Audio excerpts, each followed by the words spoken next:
Welcome to stories by Shekhar. और आज बात एक बड़ी खास फिल्म की करूंगा। मैंने जब नया नया चैनल स्टार्ट किया था तो मैंने एक वीडियो बनाया था on the making of new Delhi times. उस फिल्म में शशि कपूर थे और उस फिल्म के लिए शशि कपूर को नेशनल अवार्ड मिला था पहली बार।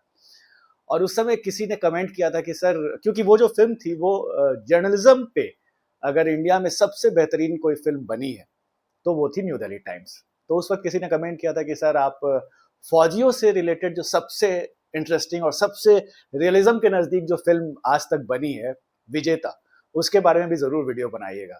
तो मैंने उस वक्त उन्हें कहा था कि मैं ज़रूर बनाऊंगा, लेकिन हुआ क्या था कि विजेता के बारे में ना एक तो विजेता ओटीटी पे कहीं अवेलेबल नहीं थी।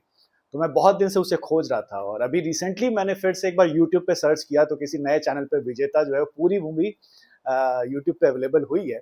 लेकिन उसका प्रिंट बहुत खराब है और वो देख करके थोड़ा मज़ा नहीं आया मुझे। लेकिन मुझे देखना था तो मैंने वो फिल्म देखी और मैं सोचा कि विजेता के बारे में लोगों को ज़रूर बताना चाहिए, क्योंकि ये बड़ी खास फिल्म थी। देखिए क्या है कि हम मिलेनियल्स जो भी हैं उनसे अगर आप पूछो कि इंडियन आर्मी या एयरफोर्स या फौजियों से रिलेटेड अगर कोई भी अच्छी फिल्मों की अगर बात करें तो लोग कभी बॉर्डर बोलेंगे, कोई लक्ष्य बोलेगा, प्रहार बोलेगा। आज के जेनजी से बात कीजिए तो वो लोग बॉर्डर टू बोल देंगे। लेकिन जो पहली फिल्म जो थी, जो कि बहुत ही रियलिस्टिकली बनाई गई थी इंडियन एयरफोर्स से रिलेटेड, वो थी विजेता। और इसे शशि कपूर ने प्रोड्यूस किया था। उससे पहले भी बहुत सारी वॉर फिल्में बनी थी, जैसे हकीकत इंडिया की पहली वॉर फिल्म थी। उसके बाद बहुत सारी आक्रमण वगैरह आई थी, हिंदुस्तान की कसम आई थी।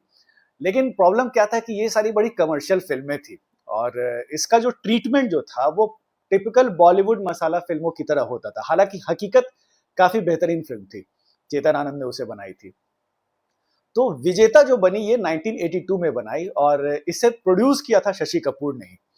और शशि कपूर के साथ क्या है ना कि शशि कपूर को हम लोग ज्यादातर इस वजह से जानते हैं, पॉपुलर कल्चर में अगर बात करें तो शशि कपूर को लोग 70s के बेस्ट सपोर्टिंग एक्टर के रूप में ज्यादा जानते हैं। जैसे दीवार के रवि, इंस्पेक्टर रवि हो गए, या फिर कभी कभी नमक हलाल, शान। वो हमेशा सपोर्टिंग रोल में ज्यादा नजर आते थे और हमें लगता था कि उनका जो रोल है वो उसी तरीके का है। सोलो हीरो के रूप में वो बहुत ज्यादा कह सकते हैं पॉपुलर नहीं थे, क्योंकि वो हमेशा ओवरशैडो हो जाते थे अमिताभ बच्चन या बाकी सारे एक्टर्स से। तो उस तरह का स्टारडम उनका था नहीं। लेकिन अगर आप शशि कपूर के करियर को देखोगे ना तो इंडिया के पहले इंटरनेशनल स्टार शशि कपूर ही थे। मर्चेंट आइवरी प्रोडक्शन की जितनी भी फिल्में स्टार्टिंग में जो आई थी इंडिया में, हाउस होल्डर, शेक्सपियर वाला, वो सारे में शशि कपूर ही थे, क्योंकि ये थे बड़े वर्सेटाइल एक्टर। लेकिन बॉलीवुड ने इनको सही तरीके से इस्तेमाल नहीं किया था। इनके टैलेंट के हिसाब से इन्हें रोल्स नहीं मिले थे, इनफैक्ट लिखे नहीं जाते थे। तो जब 70s में जो दौर चल रहा था अमिताभ बच्चन का, और उस वक्त शशि कपूर की भी फिल्में अमिताभ के कोलैबोरेशन में बहुत सारी हिट हो रही थी, लेकिन कहीं ना कहीं शशि कपूर इस बात से अपसेट थे कि एज एन एक्टर जो मुझे करना है वो मैं कर नहीं पा रहा हूँ। तभी उन्होंने सोचा कि मैं फिर अपनी ही फिल्में बनाता हूँ और अपने तरीके की फिल्में प्रोड्यूस करूंगा। और जो भी हो, आर के, मेरे एक भाई राज कपूर हैं, वो अपनी तरीके की फिल्में बनाते हैं। जो मेरे फैमिली में जितने लोग हैं सब अपने अपने तरीके के काम करते, तो मैं भी एक अपनी आइडेंटिटी बनाऊंगा और अपने किस्म की फिल्में बनाऊंगा। क्योंकि इनकी जो फैमिली थी, जैसे संजना कपूर उनकी बेटी होगी, कुणाल कपूर और जो भी थे, वो लोग थोड़े इनकी फिल्में देख के नाराज भी होते थे कि क्या ये इस तरह की, एक तो ऐसी फिल्में बनती है जिसमें औरतों को बहुत रिग्रेसिव वे में पोर्ट्रे किया जाता है। तो वो हमेशा अपने फादर से कहते थे कि आप कुछ अलग करो, टिपिकल कमर्शियल फिल्में जो बॉलीवुड में बनती है उससे कुछ अलग। तभी शशि कपूर ने फिर अपनी कंपनी स्टार्ट की। और जो कंपनी स्टार्ट की तो सबसे पहले उन्होंने बनाई एक फिल्म जुनून, जिसे डायरेक्ट किया था श्याम बेनेगल ने। उसके बाद कलयुग बनाई, 36 चौरंगी लेन बनाई। लेकिन प्रॉब्लम ये था कि जुनून ने तो फिर भी अपना पैसा रिकवर कर लिया था, इनकी जो बाकी फिल्में थी वो कुछ खास चल नहीं पाई थी कमर्शियली। तो शशि कपूर ने, अगर आप बात करो श्याम बेनेगल या गोविंद निहलानी जैसे लोगों से, अगर कभी उनका इंटरव्यू सुनना, या इवन नसीरुद्दीन शाह से, तो हमेशा कहते थे कि शशि कपूर की वजह से पैरेलल फिल्म मूवमेंट जो था 70s में जो स्टार्ट हुआ था, उसको बहुत फिनेंशियल पुश अगर किसी ने दिया तो वो शशि कपूर ने ही दिया था। और इस वजह से ये लोग हमेशा उनके कंट्रीब्यूशन को एक्नॉलेज करते हैं। हालांकि film industry as a large उन्हें भूल गई है कि उनका कंट्रीब्यूशन क्या था। तो उसी दौरान की बात है, विजेता उस वक्त बनी। और उस वक्त क्या हुआ कि शशि कपूर ने 3 फिल्में पहले प्रोड्यूस की। जुनून, वो उसने ठीक ठाक पैसा अपना रिकवर कर लिया, फिल्म भी चल गई थी। बाकी जैसे कलयुग और 36 चौरंगी लेन जो है उसने उसको क्रिटिकली बहुत एक्लेम मिला, लेकिन फिल्म में बहुत खास चली नहीं। उन्हीं दिनों 1982 की बात है, मतलब फिल्म 1982 विजेता रिलीज हुई थी, लेकिन उससे पहले 1981 में क्या हुआ था, उसी दौरान क्या हुआ कि शशि कपूर एक बार दिल्ली आए हुए थे, इंटरनेशनल फिल्म फेस्टिवल दिल्ली में होस्ट हो रहा था। तो एयर चीफ मार्शल जो थे उस वक्त दिलबाग सिंह, उनकी मुलाकात हुई शशि कपूर से। और दिलबाग सिंह जो थे उन्होंने शशि कपूर को से बातचीत करने में अपना इंटरेस्ट दिखाया फिल्मों में, और कहा कि सर ऐसा है कि हम चाहते हैं कि फिल्म इंडस्ट्री जो है वो इंडियन एयरफोर्स के लिए भी एक फिल्म बनाए, और इंडियन एयरफोर्स के पायलट्स और हमारे जो भी है ऑफिसर्स हैं, उनकी कहानी को एक रियलिस्टिक तरीके से सिनेमा के पर्दे पे पेश करें, और उसके लिए अगर आप चाहें तो हम आपको हर तरीके से मदद करने को तैयार हैं। शशि कपूर को ये आइडिया अच्छा लगा कि चलिए ठीक, और दिलबाग सिंह ने प्रॉमिस किया कि जो हैदराबाद में एयरफोर्स एकेडमी है, एयरफोर्स स्टेशन है, पूना में जो नेशनल डिफेंस एकेडमी का जो पूरा एरिया है, वो सब आपको दे दिया जाएगा। आप अच्छे से उस पर फिल्म बनाना, आप हमारे तरफ से कोई ऑब्जेक्शन नहीं होगा, and you can make a great film from there. तो शशि कपूर को ये आइडिया तो पसंद आया। तो लेकिन कौन बनाएगा? उस वक्त इन्होंने अपनी कंपनी तो स्टार्ट की ही थी, और वो चाहते थे कि हमारी कंपनी में अच्छी अच्छी फिल्में बने, तो किसको पकड़ा जाए? तो हुआ ये था कि गोविंद निलानी नाम के एक डायरेक्टर थे, आप लोग जानते होंगे उन्हें, आक्रोश, अर्धसत्य और बहुत सारी फिल्में उन्होंने बनाई है। तो गोविंद निलानी के साथ शशि कपूर का जो पहली मुलाकात हुई, जो पहली बार दोनों उन्होंने एक साथ जो काम किया था, वो हुआ था 1960s में। नाम था मोहब्बत इसको कहते हैं। उसमें शशि कपूर एक्टर थे और गोविंद निलानी जो थे वो सिनेमाटोग्राफर थे, और दोनों की उस दौरान काफी बातचीत हुई थी। उसके बाद जब वो फिल्म खत्म हुई, रैप अप हो गई, उसके बाद दोनों अलग अलग अपने अपने रास्ते चले गए। लेकिन जब श्याम बेनेगल के साथ शशि कपूर का कोलैबोरेशन हुआ जुनून के लिए, तो उस वक्त तक क्या हुआ था कि गोविंद निलानी बड़े पॉपुलर सिनेमाटोग्राफर बन चुके थे पैरेलल स्पेस में। तो श्याम बेनेगल ने गोविंद निलानी को अप्रोच किया जुनून डायरेक्ट करने के लिए, फिर जुनून में सिनेमाटोग्राफी का काम करने के लिए। जुनून और कलयुग में गोविंद निलानी सिनेमाटोग्राफर थे। और उसी दौरान क्या हुआ था कि गोविंद निलानी अपनी भी फिल्म एक डायरेक्ट करे थे, उसका नाम था आक्रोश, जो 1981 में रिलीज हुई थी। और जब 1981 में वो फिल्म रिलीज हुई तो उसको उस साल करीब 6 फिल्म फेयर अवार्ड्स मिले थे। तो उनका डायरेक्शन देख करके शशि कपूर काफी इम्प्रेस थे, और वैसे भी वो कलयुग और जुनून में तो उनके साथ काम कर ही रहे थे। तो शशि कपूर ने गोविंद को कहा कि यार आपने बड़ी अच्छी फिल्म बनाई है आक्रोश, क्यों ना आप हमारी कंपनी के लिए भी एक फिल्म बनाए। तो गोविंद निलानी को लगा ठीक है। तो शशि कपूर ने उनको बताया कि देखिए, इंडियन एयरफोर्स के चीफ जो हैं उन्होंने हमसे रिक्वेस्ट किया है कि एक फिल्म बनानी है, और रियलिस्टिक फिल्म बनानी है, और इंडियन एयरफोर्स के पायलट और ऑफिसर्स की जो लाइफ होती है और उनके जो सिचुएशंस होते हैं, उन मतलब एक तरह से हमें इंडियन एयरफोर्स के सारे इश्यूज को हाईलाइट करना है अपनी फिल्म में। तो गोविंद निलानी ने कहा कि ठीक है। फिर उसके बाद एक बार एयरफोर्स ऑफिसर से और मुलाकात हुई। तो एयरफोर्स जितने भी, मतलब जो दिलबाग सिंह के अलावा और भी जो भी ऑफिसर्स इन लोगों से मिले, उन सबका सिर्फ एक ही रिक्वेस्ट था कि हमें कोई कमर्शियल फिल्म नहीं चाहिए। हमें वो फिल्म नहीं चाहिए कि जिसमें एक एयरफोर्स का पायलट है, वो वॉर पे जा रहा है अपनी प्रेग्नेंट बीवी या गर्लफ्रेंड को छोड़ करके, और उसकी बीवी जो है वो गाने गा रही है और वो वहां से चिट्ठी लिख रहा है। हमें ऐसी फिल्म नहीं चाहिए। हमें वो फिल्म चाहिए जो एयरफोर्स की हकीकत को बयां कर सके। तो अब रियलिस्टिक फिल्म चाहिए थी, तो फिर कहानी भी उस तरीके की होनी चाहिए। गोविंद निलानी जब श्याम बेनेगल के साथ काम कर रहे थे, तो दो राइटर्स थे, सत्यदेव दुबे और दिलीप छित्रे। ये दोनों बड़ी अच्छी कहानियां लिखते थे। तो गोविंद निलानी ने उनको कहा कि देखिए, हमें इंडियन एयरफोर्स के लिए एक फिल्म बनानी है, और रियलिस्टिक फिल्म चाहिए, और कहानी ऐसी होनी चाहिए जिसमें कि एयरफोर्स की हर बारीकियों को हम पब्लिक को समझा सके, और कोई भी बिल्कुल मसाला फिल्म नहीं चाहिए। तो वैसी अगर आप कोई कहानी लिख सके तो बताइए। तो क्या होता कि दुबे साहब जो थे राइटर, उनके एक फ्रेंड थे, पंजाबी फ्रेंड थे। उनकी शादी हुई थी महाराष्ट्रन किसी लेडी से, और उनके परिवार में कुछ टसल होता था, और उनका भी जो बेटा था वो शायद फौज वौज में जाना चाहता था, कुछ इस तरह की उनके परिवार में इशू था। तो सत्यदेव दुबे ने उन्हीं की कहानी को विजेता के फॉर्म में एक उसका प्रॉपर स्क्रिप्ट लिखा। और इसमें अगर आपको याद होगा, बहुत लोगों ने तो शायद नहीं देखी होगी वो फिल्म, लेकिन अगर समय मिले तो आप जरूर देखिएगा, यूट्यूब पे वो अवेलेबल है। प्रिंट थोड़ी खराब रहेगी, लेकिन जिनको जिनको याद होगा, मुझे याद है क्योंकि एक टाइम था मिड 90s में सोनी पे ये फिल्म अक्सर आया करती थी। आई एम श्योर आपको याद होगा। वो सिनेमा मैटनी जब आता था तो विजेता अक्सर दिखाई जाती थी। तो उस फिल्म में क्या होता है कि शशि कपूर एक पंजाबी हैं और वो पार्टीशन से अफेक्टेड पंजाबी हैं जो कि अब बॉम्बे में रहते हैं और उनकी एक महाराष्ट्रियन वाइफ है, रेखा ने वो रोल प्ले किया था और उनका एक बेटा है जो कि डायरेक्शन लेस है और करियर में क्या करना है उसे पता नहीं और वो रिपीटेड हर चीज में वो फेल हो जाता है। तो और चूंकि और जो हस्बैंड और वाइफ के बीच में टेंशन भी है थोड़ी बहुत शशि कपूर और रेखा में, तो उसका असर भी जो है वो इनके बेटे पे बहुत पड़ता है। पर्सनली वो इमोशनली बहुत ज्यादा ड्रेन्ड आउट हो चुका है और फिर उसे अपनी जिंदगी का एक मकसद तब मिलता है जब वो इंडियन एयरफोर्स ज्वाइन कर लेता है।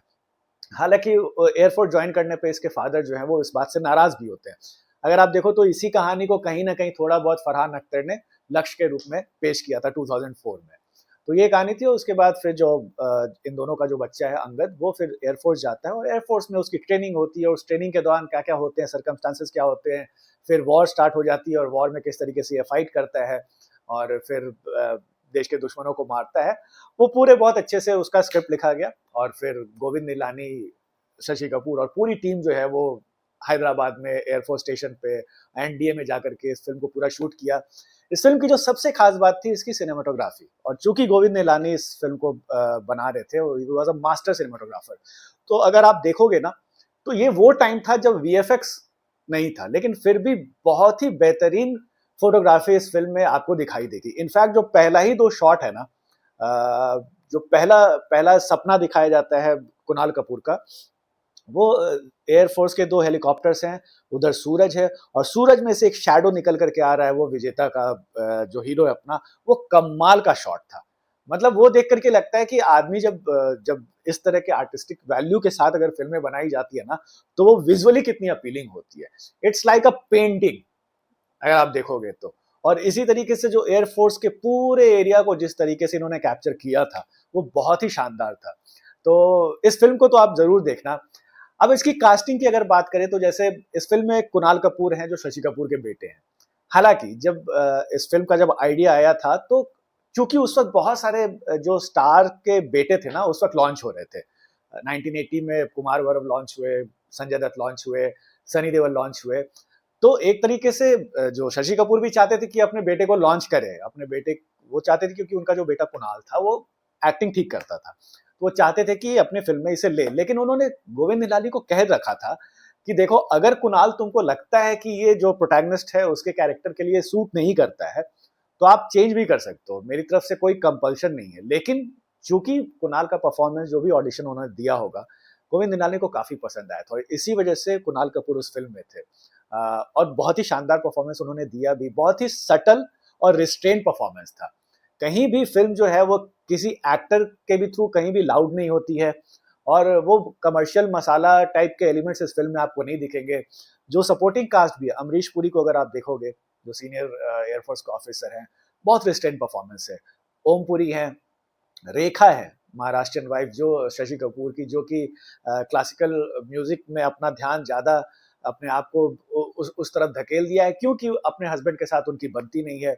उनके हस्बैंड जो है, और जो शशि कपूर का भी जो कैरेक्टर है वो थोड़ा ग्रे शेड्स है उसमें। मतलब यही जो कहते हैं ना कि रियलिस्टिक, हमें हमें हमें क्या होता है कि हमें फिल्मों में ना बिल्कुल आदर्शवादी हीरो देखने की आदत थी कि इसमें तो कोई प्रॉब्लम्स ही नहीं है। तो उस चीज को मद्देनजर रखते हुए इसमें जो कैरेक्टराइजेशन जो किया गया था जिस तरीके से, Shashi Kapoor he is a very good father but वो हमेशा एंग्री रहते हैं अपने बेटे से और उन दोनों के बीच में भी एक तरह का खिंचाव है, और लेकिन वो अपने बेटे को प्यार भी करते हैं। रेखा के अपने हस्बैंड के साथ बनती नहीं है, उसका रीजन भी कुछ है। लेकिन फिर भी वो मैरिज को तोड़ करके जा नहीं रही है, समहाउ इस रिश्ते को निभा रही है। उसकी लाइफ में अगर सबसे इंपॉर्टेंट इस उनकी जिंदगी में कोई है तो उनका बेटा ही है। तो फिल्म जो है वो फैमिली वैल्यू को तो दिखा ही रही है और फैमिली में जो जो प्रॉब्लम्स होते हैं उसको भी बहुत सही तरीके से इसमें राइटिंग की गई थी। और जैसे मैंने बताया ना कि इस फिल्म में वो सारी चीजें दिखाई गई है जो कि इंडियन एयरफोर्स जो है जिन चीजों से वो जूझता है। जैसे इसमें एक सीन है जिसमें कि एयरफोर्स का एक जो विमान है, जो एयरक्राफ्ट है, वो चिड़िया से टकरा जाता है। तो बर्ड हिट होने पे एयरफोर्स के पायलट क्या करते हैं और वो जो सिचुएशन है उसको किस तरीके से हैंडल किया जाता है।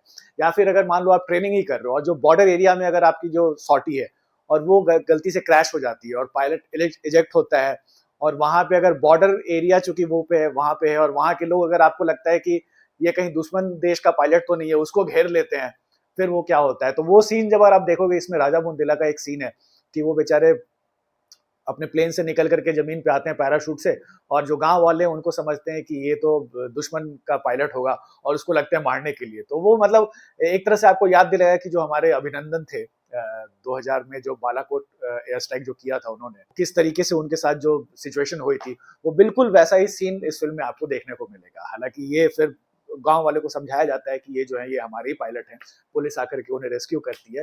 तो इस तरह के सीन्स थे, बड़े मजेदार सीन्स थे।